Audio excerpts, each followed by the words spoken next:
Understanding your buyer persona. Amazon FBA is a wonderful service that takes a lot of the guesswork of business away for you, as well as a lot of the busy work. It's no longer up to you to worry about things like storage, delivery, or making sure that your customers actually receive their products.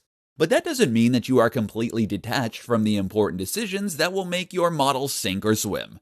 In fact, it just gives you more time to focus on the truly important factors. For example, your marketing. Marketing is one of the most crucial aspects of any business. Ultimately, the very best product in the world still won't sell if no one knows about it. With Amazon, you have a ready-made distribution platform, connecting you to billions of people. And now you need to think about how those people will find the items you're peddling. And one aspect of this is to consider and understand your buyer persona. So what is a buyer persona? What am I talking about here? Essentially, the buyer persona is the persona of your ideal customer. This is a portrait, if you will, of the kind of person who is most perfectly suited to the products that you want to sell.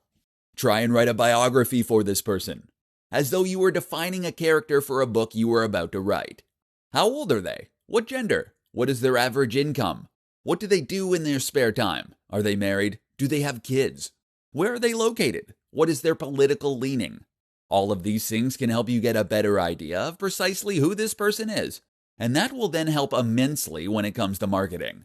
For example, if you know the hobbies and interests that your customers are likely to share, then this creates a lot of potential marketing opportunities. You can now identify the websites they are likely to visit and the magazines they are likely to read. What's more is that you can create a strong content marketing campaign. If you run a blog to promote your store, you'll now know what kinds of things to write about and what to avoid saying if you don't want to alienate your buyers. You can even use this information to help choose a price for your products and to know when to make your biggest marketing pushes. So, get to know your buyers.